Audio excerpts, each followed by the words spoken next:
At my wedding reception, while everyone was dancing and celebrating, my best man slipped me a note that completely changed how I saw my marriage, and I had to smile in front of hundreds of people while my entire world was collapsing inside me. The champagne had made everything feel like a movie. Sarah's lip gloss tasted like strawberries and guilt. Her hands were in my hair, messing the 4-hour updo that cost more than some people's rent. Through the door, I could hear our guests laughing, my new mother-in-law giving a speech about how perfect David and I were together. Perfect. God, if they only knew. It started 6 months ago. Just texts at first. Sarah going through a messy divorce, me stressed about wedding planning. Deserve someone who makes feel alive, she'd whisper during our weekly coffee dates. David's sweet, but when's the last time he made heart race? She wasn't wrong. David was stability in human form, reliable kind, boring as unsalted crackers. He'd propose with a ring he'd been saving for 2 years, plan a honeymoon to the same resort his parents went to, talk about babies and mortgages like they were prizes instead of prison sentences. But Sarah was fire. She'd show at my apartment in the middle of the night, and crying about her ex-husband, and somehow we'd end tangled on my couch until sunrise. She'd trace patterns on my skin and tell me I was wasting my on someone who'd never see the real me.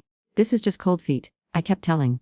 Every bride goes through this. The first time we kissed was at my bachelorette party. Vegas, too many drinks. What happens there stays there, right? Except it followed us home. Followed us to dress fittings where her hands lingered too long zipping me. Followed us to venue tours where she'd lean in too close, her breath warm against my neck as she whispered how beautiful I looked. I could have stopped it. Should have, but the attention was addictive. David looked at me like I was already his wife, something he owned. Sarah looked at me like I was something she was dying to discover. The morning of my wedding she showed while I was getting ready. My mom and sisters were bustling around, but Sarah pulled me aside. Last chance to run, she said, only half joking. I have a car. We could be in Mexico by tonight. I laughed it off, took photos, walked down the aisle to a man who'd never made me feel the way she did. Now here I was, 20 minutes after saying I do, with my maid of honor's tongue in my mouth and my wedding dress hiked around my thighs. Her phone buzzed against my hip. Ignore it, I breathed. She pulled away, checking the screen. Her face went white. It's from Marcus, David's best man, her ex-husband. What does it say? She handed me the phone with shaking hands. Got some interesting photos from last night's rehearsal dinner. Funny how the bride and her maid of honor disappeared for an hour. Wonder what David would think of his wife's wandering hands. My turn to ice water. He was there. He saw us, the bathroom, Sarah whispered. When we went to fix makeup. He must have followed us. I sank against the wall, designer dress crushing beneath me. Through the door someone was calling my name. Time for the first dance. Time to smile and pretend I wasn't a cheating monster on the most important day of my. We have to tell David, I said. Air insane. It'll destroy him. Destroy us. Marcus is going to tell him anyway. Maybe not. Maybe he just wants to scare us. But I knew better. I'd seen the way Marcus looked at David during the bachelor party. Resentful. Jealous of his happy ending when Marcus's marriage had imploded. This was his revenge. Someone knocked. The photographer wants for couple shots. I smoothed my dress, checked my lipstick in Sarah's compact mirror. My reflection looked like a stranger, a liar, a cheater. Combing, I called back, voice sickly sweet. Guerra grabbed my wrist. What are we going to do? I looked at her, really looked. This woman I thought I loved, who I'd thrown away my integrity for. She looked terrified. Selfish small. We're going to go out there and smile, I said, and then we're going to live with what we've done. The reception hall was perfect. Fairy lights, white roses, all our friends and family celebrating what they thought was the beginning of my happy ever after. David spun me around the dance floor, whispering how much he loved me, how lucky he felt. I smiled so hard my face. Marcus watched from the bar, phone in hand. Sarah avoided my eyes. My new husband held me close, completely oblivious that his wife and best friend had just betrayed him in the most intimate way possible. I love Mrs. Peterson, David murmured in my ear as we swayed to our wedding song. I love too, I lied. The words tasted like ashes, like the everything good I'd ever had. But the worst part. Some sick part of me was still thinking about Sarah's hands on my skin, wondering if she'd text me tonight after David fell asleep. I was already planning my next betrayal before the first one had even been discovered. Marcus waited exactly 7 days to destroy my. Our honeymoon photos weren't even back from the developer. When David came home early from work, face white as our wedding cake had been, he stood in our kitchen doorway holding his phone like it was evidence in a trial. Emma, he said quietly, we need to talk. I was still in my pajamas at 2 p.m., eating cereal straight from the box because I couldn't bring to do dishes. Married was supposed to feel different, wasn't it? Instead, I felt like I was wearing someone else's skin. Sarah had been texting me constantly. We need to talk. This is eating me alive. I can't stop thinking about. I'd been ignoring her, trying to be a good wife, failing spectacularly. What's wrong? I asked, though my stomach already knew. David sat across from me, hands shaking. Marcus sent me some photos from the wedding. He turned his phone toward me. There we were, Sarah and me, pressed against the bathroom wall, her hands on my face, my leg wrapped around her hip. The timestamp showed 11:47 p.m., 23 minutes before I'd walked back out to the cake with my brand new husband. I don't understand, David whispered. I mean, I understand what I'm seeing, but I don't understand how, why. The cereal turned to cardboard in my mouth. David, I can explain. Ken, his voice cracked. 'Cause I've been staring at these for 3 hours trying to find an explanation that doesn't make me the biggest fool alive. I reached for his hand. He pulled away like I'd burned him. It just happened. I started. We were. And she was going through her divorce, and I was stressed about the wedding. The wedding. He laughed, bitter and broken. Our wedding. The day I thought was the happiest of my, and were cheating on me in the bathroom. It didn't mean anything. The words hung between us like a guillotine. We both knew they were a lie. How long? He asked. David. How long, Emma? Because Marcus has more photos. From the bachelorette party. From the bridal shower. Jesus, there's one from the engagement party. So how long have been making me look like an? 6 months. It had been 6 months of lies and stolen moments and coming home to this man who loved me completely while I gave pieces of to someone else. Since March, I whispered. He physically recoiled. March, we sent out the invitations in March. I was picking out my vows in March. I was planning our future while he couldn't finish the sentence. Didn't need to. I wanted to tell, I said desperately. So many times I almost didn't. Let me stand there in front of everyone we know and promise to love and honor. Well, I'd been screwing around behind my back for months. I wasn't screwing around. It's not like that with Sarah. Oh, it's love. His voice turned cruel. That's supposed to make me feel better. That my wife is in love with her maid of honor. The truth was like in my throat. I don't know what it is. Well, better figure it out, because need to choose. I stared at him. Sweet, loyal David who'd never looked at another woman since our first date, who'd spent his savings on my dream ring and planned a wedding designed around everything I'd ever said I wanted. Choose. Sarah or me. Marriage or affair. Don't get both. It should have been easy. David was my husband. My future. The father of the children we'd planned, the other half of the we'd built together. But when I closed my eyes I saw Sarah's face, felt her fingers tracing my spine, remembered the way she made me feel like I was worth burning the world down for. I need time. I heard say. David's face crumpled. Time. Emma, we've been married for 8 days.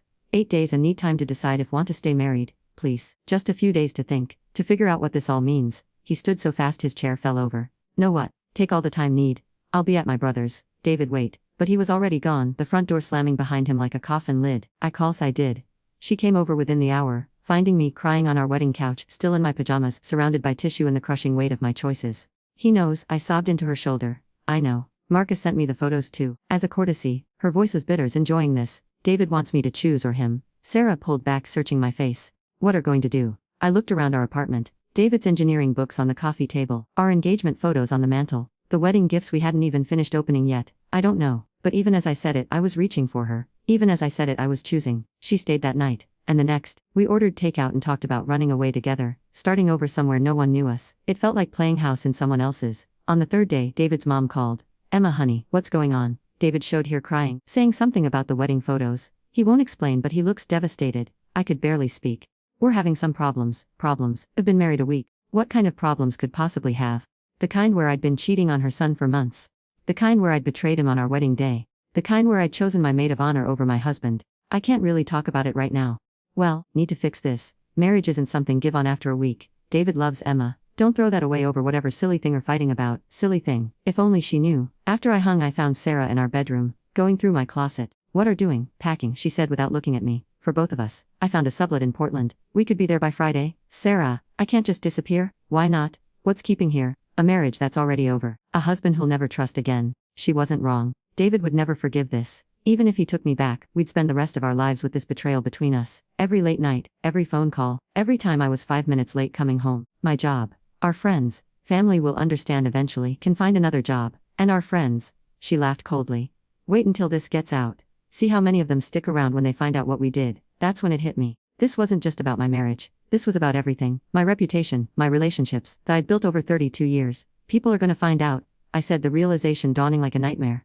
Marcus made sure of that. He's probably already started spreading the word. As if summoned by her words, my phone rang. My sister. Emma, I just got the weirdest call from David's cousin. She said there were rumors about Sarah. I told her she was crazy, but Emma, are there? I hung without answering. Within an hour my phone was ringing constantly. Friends, family, coworkers. The photos were everywhere. Marcus had sent them to David's family, who'd sent them to my family, who'd sent them to everyone they knew. By evening, I had 37 missed calls and 83 text messages. Half were from people demanding to know if it was true. The other half were from people telling me they never wanted to see me again. My mom's message was the worst. How could do this to that sweet boy? And at own wedding. I'm embarrassed to call my daughter. Sarah and I sat on my couch in the dark, not answering the phone, not turning on the lights, hiding from the world like the cowards we were. We could still leave, she whispered, but I was finally seeing clearly. This woman I'd thought I loved, who I'd thrown away my for, was asking me to run away like a teenager. She wanted me to abandon my family, my career, everything I'd worked for, to hide in some city where nobody knew us. And then what? We pretend this never happened. Build on a foundation of lies and betrayal. It wouldn't be lies. We love each other, did we? Or was this just an rebellion and the thrill of doing something forbidden? I looked at her, really looked at her in the dim light from the street. She was beautiful, yes, exciting, yes, but she was also selfish. She'd helped me destroy my marriage and now wanted me to destroy everything else too. I think should go, I said quietly. Emma, please Just go. After she left, I sat alone in the apartment I'd shared with David for 2 years. Wedding gifts stared at me from every surface. The dress I'd worn to betray him hung in the closet like a ghost. I tried calling him. It went straight to voicemail. David, it's me. I know probably don't want to hear from me, but I needed to tell. I chose wrong. I chose everything wrong and I'm so sorry. I don't expect to forgive me. I just wanted to know that losing is the worst thing I've ever done to. I never heard back. The divorce papers came 2 weeks later. David was citing adultery, requesting spousal support, asking for half of everything we'd built together. Which was fair, since I'd already taken half of everything he'd believed about his. But the real punishment was just beginning 18 months later. I'm eating dinner alone in a studio apartment that smells like other people's cigarettes and broken dreams. The divorce was finalized 6 months ago. David got the house, the dog, and the sympathy of everyone we'd ever known. I got a reputation that follows me like a shadow and a loneliness so complete it has its own gravitational pull. Sarah lasted 3 weeks after our great escape plan fell apart. Turns out, without the thrill of sneaking around behind David's back, what we had wasn't love. It was just two broken people breaking each other worse. She moved to Portland anyway, with some woman she met on a dating app. Her last text to me was, "Thanks for ruining my two. We're welcome, I guess." Work became impossible. I was a marketing manager at a mid-size firm where gossip traveled faster than email. The photos Marcus shared weren't explicitly, but they told the story clearly enough. Within a month I was being excluded from client meetings. Within 2 months, my boss started giving me meaningless busy work. Within 3 months, they had enough documentation to let me go for performance issues. I've been doing freelance work since then, barely enough to cover rent and ramen noodles. Turns out, when Google Emma Peterson marketing, the first result is a thread titled, "Date." My wife cheated on me at our wedding reception with her maid of honor. David never posted it, but someone at the wedding did, and it went viral in a way that only other people's misery can. 1.2 million upvotes, 47,000 comments, most of them calling me variations of evil that would make Satan blush. My family hasn't spoken to me since Christmas dinner, where my teenage nephew asked loudly why I decided to be after getting married. My mom shushed him, but the damage was done. They're not homophobic, they're just disappointed. Which somehow feels worse. It's not about who love, my sister explained during our last conversation. It's about how went about it. David worshipped Emma, and humiliated him in front of everyone. She wasn't wrong. David had loved me the way people write songs about, completely, faithfully, forever, and I'd repaid that love by making him a cautionary tale. I saw him once about 6 months ago, at a coffee shop downtown. He was with a woman. Brunette, pretty, laughing at something he'd said. He looked happy, genuinely happy in a way I'd never bothered to appreciate when that happiness was directed at me. I hid behind a newspaper like until they left. Later, I looked her on social media. Jennifer Chang, pediatric nurse, marathon runner, volunteer at an animal shelter. The kind of woman who probably never kissed anyone in bathroom stalls or destroyed lives for the thrill of it. David deserved someone like her. He deserved someone like her all along, instead of someone like me. The worst part isn't the loneliness, though that's considerable. It's not even the financial struggle or the professional exile. It's the way I can't even trust my own feelings anymore. Every attraction feels tainted. Every connection feels like another potential betrayal waiting to happen. I went on a few dates this past year, but how to explain to someone new that the woman from that viral story that destroyed a good man because we're bored and selfish and too cowardly to be honest, don't lie, which makes exactly the kind of person swored never become again. I've been in therapy for 8 months now. Dr. Martinez is patient and kind and probably tired of hearing me dissect the same mistakes over and over. The affair wasn't about Sarah, she told me last week. It was about running from commitment, from the fear that David's love wasn't enough to make happy. But it could have been, I argued, if I'd just given it a chance, if I'd been honest about what I was feeling instead of sneaking around, maybe. But can't build on what if, Emma. Have to find a way to forgive and move forward. Forgive like it's that simple. I think about David every day. Wonder if he still has nightmares about finding those photos. Wonder if he ever thinks about me, or if I'm just a cautionary tale he tells his friends about why should really know someone before marry them. I think about our wedding day, how beautiful everything was. How proud my parents looked walking me down the aisle. How David's eyes filled with tears when he saw me in my dress. How I did all away for 20 minutes of stolen touches in a bathroom stall. The ripple effects are still spreading. David's younger sister was supposed to get married last fall. She postponed it indefinitely because, as she put it, if Emma could fool David for 6 months, how do I know I really know anyone? I broke her faith in love too. Along with our mutual friends who now question every happy couple they know, wondering what secrets are hiding behind their smiles. Last week I got a message from a stranger on Instagram. Another woman around my age thanking me for my story, because it convinced her to confess her own affair before her wedding. She said seeing what happened to me made her realize she'd rather face the consequences of honesty than live with the guilt of betrayal. It was the first time in 18 months that anything I'd done had helped anyone. Maybe that's my purpose now, to be the cautionary tale. The woman whose story makes other people think twice before they destroy everything good in their lives for something that feels exciting in the moment. I still have the wedding dress. It hangs in my closet like a ghost, too expensive to throw away, too painful to look at. Sometimes I catch a glimpse of it when I'm getting dressed for another day of freelance work and barely paying rent, and I remember what it felt like to be loved completely by someone good. I remember what I had, and what I away, and what I'll never get back. The loneliness is the worst part, not just being alone, but knowing I made alone, Knowing that somewhere out there is a man who would have loved me forever, who would have been a devoted husband and father, who would have grown old with me and held my hand through every difficult thing could throw at us. And I traded him for a few stolen moments with someone who couldn't even be bothered to stick around for the aftermath. My therapist says I need to start dating again. Can't punish forever, Emma. Everyone deserves a second chance at love. But that's where she's wrong. Some mistakes don't get second chances. Some betrayals are so complete, so devastating, that they echo through the rest of like a warning bell. I had my chance at love. Real, deep, forever love with someone who would have walked through fire for me, and I chose to light the match.